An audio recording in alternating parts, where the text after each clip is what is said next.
You ever see a city die? I mean, really watch it happen. Watch it bleed and burn and collapse into rubble while you fly overhead, helpless to do anything but watch. That's what Hugh was, a dying city. And I had the best seat in the house. Chief Warrant Officer David Morrison, 1st Cavalry Division, United States Army, Huey pilot, 24 years old in February 1968. Kid from Oregon who joined the Army to fly helicopters because it seemed exciting. Adventure, travel, see the world. I saw the world all right. Saw it from 1,000 feet up while people died below me. I'd been in Vietnam since October 1967. 4 months in country when Tet started. January 31st, 1968. The North Vietnamese and Viet Cong launched coordinated attacks across South Vietnam, hit over 100 cities and towns simultaneously, including Hue, the old imperial capital, ancient city, beautiful, historic, cultural center of Vietnam. They told us it would be over in a few days. Quick operation. The Marines would push through, clear the city, we'd provide air support and medevac. Standard stuff. Lasted a month. 30 days of urban combat, house to house, room to room. The North Vietnamese Army had taken half the city, dug in, fortified. They weren't leaving without a fight. And we were supposed to get our guys out, the wounded, the dead, the ones who couldn't fight anymore. My crew consisted of me, my co-pilot Lieutenant Gary Stevens from Texas, Crew Chief Sergeant Mike Rodriguez from California, and door gunner specialist Tommy Chen from New York. Good crew. We'd flown together since November, trusted each other with our lives, had to. Because in Vietnam your life depended on the guy next to you every single day. We flew medevac mostly, dust-off missions they called them. Go in hot, pick up wounded, get out fast, do it again, over and over. I'd done maybe 50 missions before Hugh. Thought I'd seen everything. Combat insertions, hot extractions, landing zones under fire. Thought I was experienced. Hugh taught me I didn't know shit. Taught me that war in a city is different, worse, more personal, more real. Taught me that some things you see, you never unsee. February 12th, 2 weeks into the battle. The Marines were pushing through the Citadel, the walled fortress in the city center, taking heavy casualties. They needed medevac, needed it now. We got the call around 0800. Dustoff 27, we have urgent wounded. Multiple casualties. LZ is hot. How copy? Dustoff 27 copies. Hot LZ, multiple wounded, on our way. Hot LZ meant we'd be taking fire, landing in a combat zone while the enemy shot at us. Standard day in Vietnam. But this wasn't jungle. Wasn't rice paddies or triple canopy forest. This was a city, buildings, streets, walls, civilians mixed with combatants. Architecture that had stood for centuries getting torn apart by modern weapons. We flew low over Hue. I could see the Perfume River cutting through the city. Could see the Citadel walls. Could see smoke rising from 100 fires. Could see tracers, explosions. The whole city was a battlefield. Jesus, Gary said, first time flying over Hue. It's gone. The whole city's gone. He wasn't wrong. What had been a beautiful ancient city was now rubble and fire. Buildings collapsed, streets cratered. The old imperial palace, centuries old, taking artillery hits. Stay focused, I said. LZ is 2 blocks south of the palace. Look for smoke. We found it. Purple smoke grenade marking the landing zone. Courtyard of what used to be a school. Marines had taken it, turned it into a forward aid station. I brought the Huey in low. Fast approach. Don't give them time to aim. Rodriguez and Chen on the guns, firing at anything that looked hostile. We took fire immediately, a K rounds pinging off the fuselage, RPG streaking past the tail boom. Too close. Way too close. Taking fire. Taking fire. Chen on the intercom. I see it. Hold on. I put the Huey down hard. Skids hitting the courtyard with a jolt. Go! Go! Go! Marines were already running toward us, carrying wounded on stretchers. 4 casualties. No. 5. No. 6. They kept coming. "How many?" I shouted at Rodriguez. "Too many. They're loading everyone they can." The Huey could handle 6 wounded comfortably, 8 in an emergency. They were loading 10, 12, bodies stacked on bodies, blood everywhere, screaming. God, the screaming. A Marine lieutenant ran to my window, blood on his face, exhausted. "We got more." "Can you come back?" "How many more?" 30, maybe 40. "We've been taking casualties for 2 days, can't get them out." "Can you come back?" Could I come back? To this hellhole? To this kill zone? "Yeah, we'll be back." What else could I say? We lifted off with 14 wounded crammed into a helicopter designed for 6. Overloaded, struggling. The Huey's engine screaming. North Vietnamese firing from windows, rooftops everywhere. A round punched through the windscreen, missed my head by inches, spiderweb of cracks across the glass. "You hit?" Gary shouted.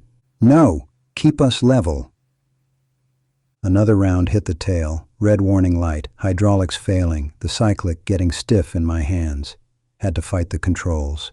"We're losing hydraulics," Gary said. "I know. We'll make it." We barely made it. Limped to the field hospital 5 miles away. Dropped off the wounded. 14 Marines who would have died if we hadn't come. 14 lives saved. But 40 more waiting, bleeding, dying. Every minute we weren't there, someone died. The crew chief at the hospital looked at our bird. Bullet holes everywhere. Hydraulic fluid leaking. Cracked windscreen. "You're not flying this back to Hugh," he said. "The hell I'm not. We've got wounded waiting." "Sir, this bird needs maintenance. Needs ... quote. Those Marines need me more. Patch the hydraulics. Give me some speed tape for the windscreen. We're going back." They worked fast.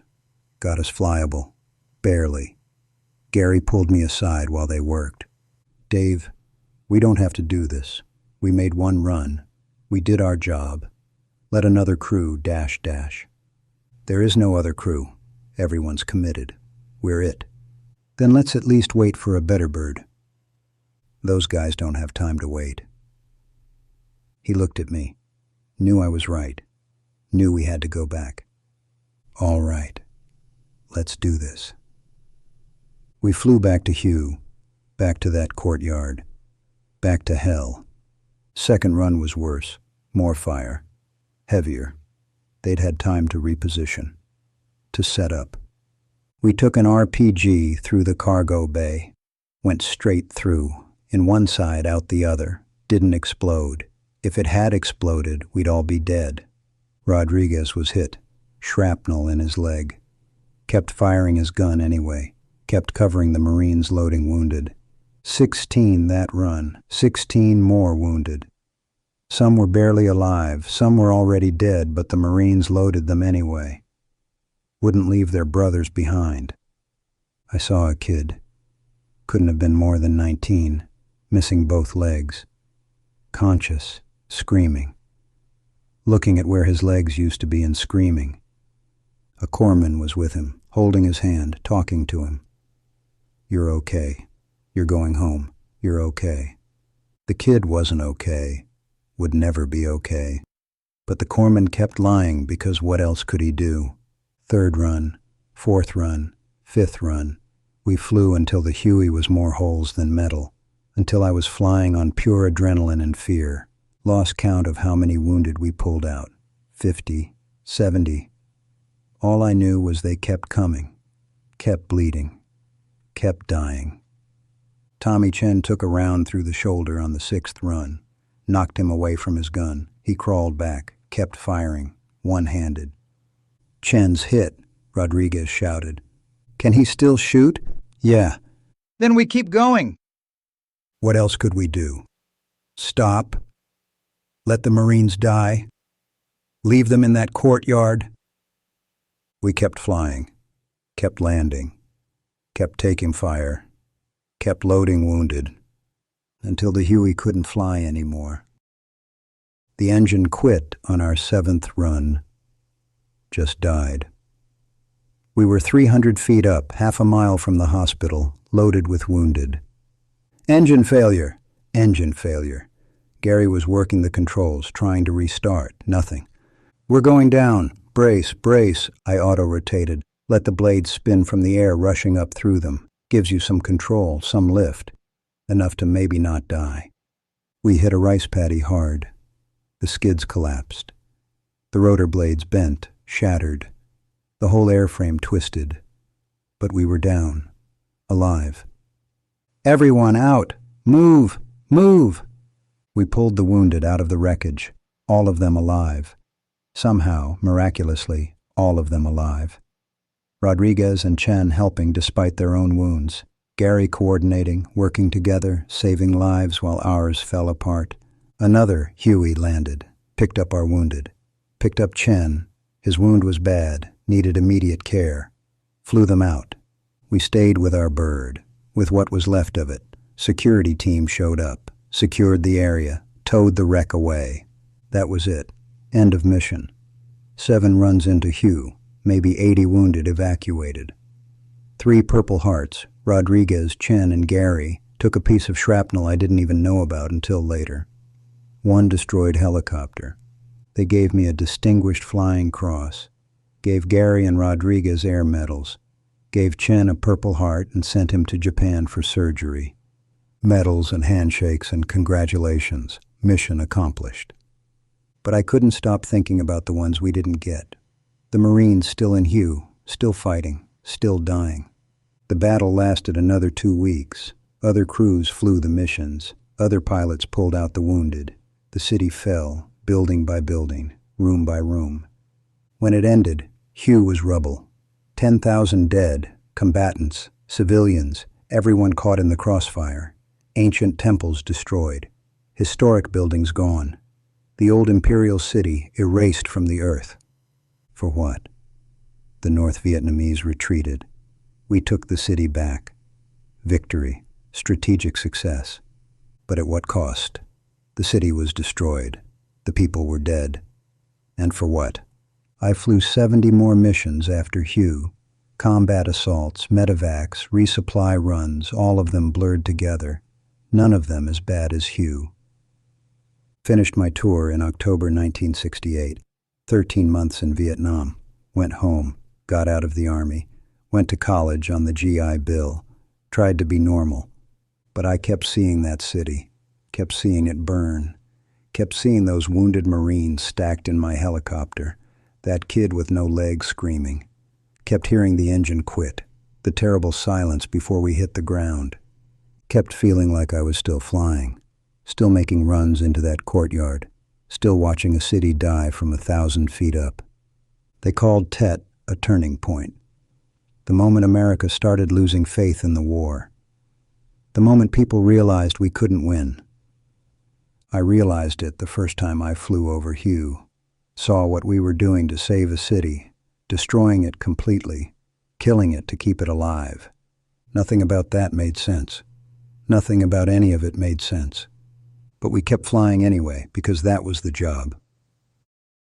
I came home in November 1968, flew into San Francisco, stepped off the plane in my uniform, thought maybe there'd be someone to welcome us, to say thank you, to acknowledge what we'd done. Instead, protesters at the airport, screaming at us, calling us baby killers, murderers, war criminals. Someone spat at me, hit my uniform. I just stood there, didn't react, didn't fight back. What was the point? This was America, the place I'd fought for, the place I'd risked my life for, and they hated me. I took off my uniform that night, never wore it again, buried it in the back of my closet with my medals and my orders and everything else from Vietnam. Tried to forget, tried to move on, enrolled at Oregon State, used my GI Bill, studied business, sat in classrooms with kids my age who'd never served, who'd protested the war, who looked at Vietnam veterans like we were damaged goods. I didn't tell anyone I'd served, kept it secret. Easier that way. But the nightmares didn't care about secrets. I'd wake up screaming, wake up my roommate. He moved out after 2 weeks. Couldn't handle it. Stopped sleeping in my dorm, started sleeping in my car, alone, where I couldn't disturb anyone. Started drinking to sleep. Started drinking to stop dreaming. Started drinking because it was the only thing that helped. By 1970, I'd dropped out, lost my scholarship, lost my apartment, lost everything. Ended up in Seattle, living in a shelter, drinking, trying to forget, trying to stop hearing the engine quit, stop seeing that city burn, stop feeling responsible for all the ones I didn't save. Met other veterans there, in the shelters, on the streets, guys like me who couldn't adjust, couldn't fit back into normal life, couldn't stop being at war. We'd sit together, share bottles, share stories, share the weight. One guy, Eddie, he'd been infantry at Hugh, ground combat, house-to-house fighting. We compared notes, realized I'd probably evacuated some of his guys. "You saved a lot of lives," he said one night. "Both of us drunk, both of us broken. Not enough. Never enough. You did what you could. Wasn't enough. It wasn't. Would never be. Because no matter how many I saved, there were always more dying, always more wounded, always more screaming. The VA tried to help, put me in a program, group therapy, PTSD treatment. They just started calling it that. Sat in a room with other veterans, all of us broken in different ways, all of us trying to make sense of what we'd seen, what we'd done.